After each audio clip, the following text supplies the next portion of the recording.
Hello, my friends. This is The Art of Prepping. In this video, I want to talk about 10 important financial preparedness tips. There's a lot of good wisdom out there on financial preparedness. Here are 10 bits of wisdom in the form of tips that have helped me and helped a lot of people. And these come from personal brainstorming and revelation in terms of just being conscious of what goes on around me. I have talked to friends about a lot of things over the years, and I've noticed that some things help people financially a lot more than others. And so this is my attempt to discuss the topic in a concentrated and simple format in the hope to help the most people as possible. Now, some of the things here might be very simple and that may not pertain to everyone. Some people have special situations, and so I'm not going to be referring to special situations, but this is for most people in most situations. These are good bits of wisdom to consider. The first is housing. How you go about housing, which is typically the largest line item on a personal budget, can really make a big difference, especially in the long term. So you have really two main options: home ownership, or you can rent. And when you rent, you don't have equity.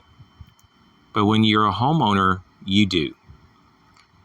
And over the time period of living, because we all need a place to live, to put our stuff, to lay our head down, to call home. So regardless, you have to have a place. And so if you're going to rent, you're just going to make someone else wealthy. You're just going to hand over the equity that you would have had in a home to someone else. Versus if you had your own home, then you build the equity, you have ownership, and you have something to show for the years, the decades of living. And so I find this to be very helpful, especially at an early age, to move away from renting as quickly as possible and get into ownership. And that's what I did. I did rent for a few years when I was in college. And then when I got out, I went ahead and bought a home. And it was a very good idea. And so this is something that's helped me maintain financial stability over the long term. Especially as we see at the time of this video, the price of rent has gone way up, in some cases more than the average mortgage for the average size house. And so there's a lot of people that locked in mortgages at a much lower rate than even a 1 or 2 bedroom apartment currently. And of course, I'm a big fan of not being in debt. So the next one is get out of debt, to live debt-free. And that includes even student loans. I don't think that you should carry those any longer than you really have to. I also think that you should pay off your house as fast as possible. These are going to free you up. It's going to allow you to save more, which is the next point, to save and to invest. It's one thing to save money, but it's not going to really do anything for you unless you put it to work. And this is where you invest. So you get into a habit of saving money by living below your means, and then you put the savings to work in the form of an investment. And there's lots of different types of investments. And of course, it just depends on your risk tolerance and your education level, what is appropriate for you in terms of ages. Everybody at different ages has different goals. And so save and invest. And another thing that would be really good to save and invest in is also to build up an emergency fund. So to have a contingency fund to deal with problems that are not in the foreseeable future, but you know they'll probably pop up at some point. We all have things that are kind of random, that are you could never really predict. It's just things that happen in life. It could be an illness, a sickness. Could be the vehicle that you drive every day just stops working. It could be catastrophic damage to the house from a large storm, and you have to deal with that. And so there's all kinds of little surprises that life has. And so if you don't have the funds to deal with that, if you don't have resources, this could really set you back in lots of ways and cause a lot of, emotional distress. Next is diversification. When I think of diversification, I think of it in various ways, but the first two would be to diversify your assets. So you don't just invest into just one thing. You'd want to invest in a lot of things, a lot of different things. Now, I understand that if you have a specialty, if you have really specialized knowledge in something, then you might want to go much heavier into things that you really know a lot about than the things, of course, that you know not so much about.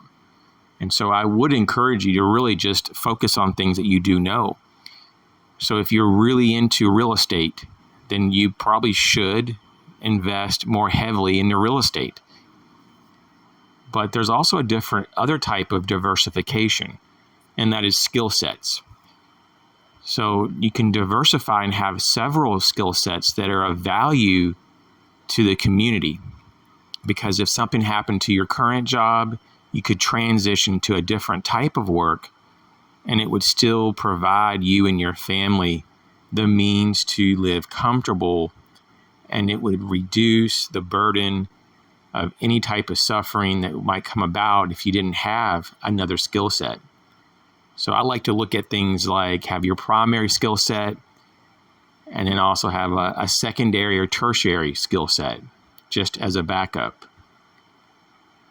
Hedge against inflation.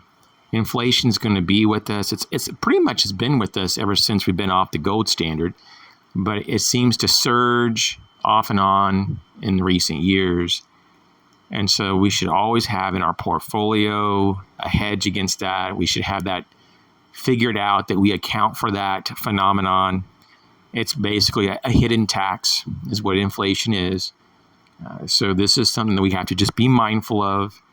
In the future, we could have severe inflation. So just think about all the different ways to hedge against that. I do have videos talking about that. But we want to look at, in some shape, way, or form, things that are tangible, that have real value. Commodities tend to be pretty decent during inflationary periods. And then you have precious metals and many other different forms of inflation protection. Reuse and recycle. This is just a practical bit of information, a tip that says, hey, you don't need to always buy new stuff. You can buy things at thrift stores. You can take hand-me-downs. If you have things that are still working, don't throw them out. Continue to use them. If you have a few t-shirts that are a few years old, but they still look nice and they fit you just fine and there's not big holes in them, then keep using them. There's no reason just to throw them away just because you're tired of looking at them. You can mix them up with other shirts, and maybe you just don't wear them as much, but you still keep them. And so reuse your items. If you need to repair them so that you can continue to reuse them, then do that. And then the recycle part is to keep things maintained so that you get more life out of it. You get more value out of the labor and the time that you spent to acquire it. When you think about wealth, it's really just an aggregate of time and effort, energy that's spent to acquire something. And you want to minimize the amount of labor that's involved to get things. And you want to maintain your wealth as much as possible with the minimum amount of effort. I mean, at least that's the idea, right? And so you don't want to labor your entire life, in ways that are uncomfortable. You want to eventually get to a place of comfort and ease that your past labor provides you for your needs, provides your needs and your family's needs. And so there's a lot of smart ways of going about leveraging your past effort and your past buildup and your current wealth to take care of current needs. Quality and durable goods. When you think about this, it's like, just be careful and do research before you purchase anything. You want to buy things that will last long time periods. You don't want to buy a bunch of things that are disposable unless you have no other choice. You want to buy things that are going to last and last, that will hold its value. And you don't have to buy like the highest quality things. You don't have to buy things that are super rare or hard to acquire. You just want to buy good quality things. So one example that comes to mind is tools. You wouldn't go to Harbor Freight and just buy a very large number of their cheapest tools at Harbor Freight. You might want to buy a few things there from time to time, but you want to have some good tools that are going to be much higher quality than Harbor Freight tools. I have personally tried them over the years, the Harbor Freight tools, just some of the cheaper ones that they sell. And while they do work for the short term, they wear out pretty fast. Within a year or two, most of those tools I had were pretty much useless. They broke or stripped out, or they just really are not effective. So you get what you pay for most of the time. Live simply. And I really find that it's helpful if you can live below your means more times than not. This does not mean that you should not enjoy the fruits of your labor. But the fruits of your labor, though, over time can work for you if you don't always consume them in the moment. And so when you live simply, you don't need to always have the newest stuff. You don't need to compete with anybody in particular as well.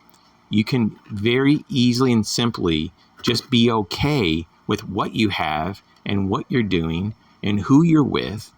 And you don't need to play catch up. There is really no competition with anything unless you make it competition.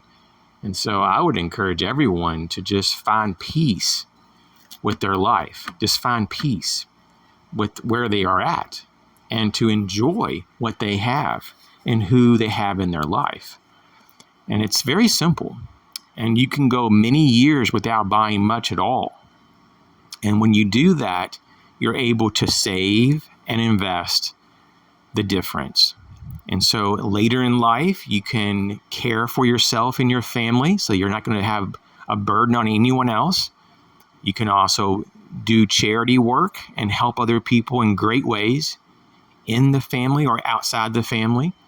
And so there's a lot to be said about self-sufficiency and being responsible for your resources. When it comes to the last point here, it's just simply have a plan. Have a financial plan.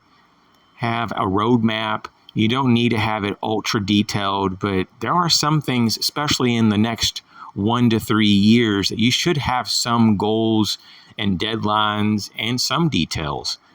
But in the big picture, though, what does it look like when you get to retirement? How are you going to deal with retirement? And then, of course, when you back it up to the moment now, to the present moment, how are you going to get there? Sometimes you go to the end point of what you're trying to accomplish. So that might be retirement, for example. And then you reverse engineer to figure out, how did I get to that point? And you can reverse engineer whatever you need to retire comfortably and figure out, well, this is what I need to save every month. And these are the type of investments that historically would get you to that goal and to that result. So these are some things to consider. And so in recap, I just want to say that home ownership is a good thing. Being out of debt, to be debt-free, is a good thing. Save and invest is a good habit, and it will help you in the long run. Having an emergency fund is smart. Diversification in assets and in skill sets is a good thing. Hedging against inflation is wise. Reusing and recycling and repairing your goods, it just makes sense. Having quality and durable goods that you purchase is smart. And living simply, living below your means, and having a financial plan. And of course, if you need help with the plan, there's professionals out there that do this for a living, but it's not as complicated as some people make it to be. But if you don't feel comfortable with it, reach out and ask for help. There's nothing wrong with asking for help. I hope this helped you. You guys take care. Thanks for your ongoing support. We'll catch you later.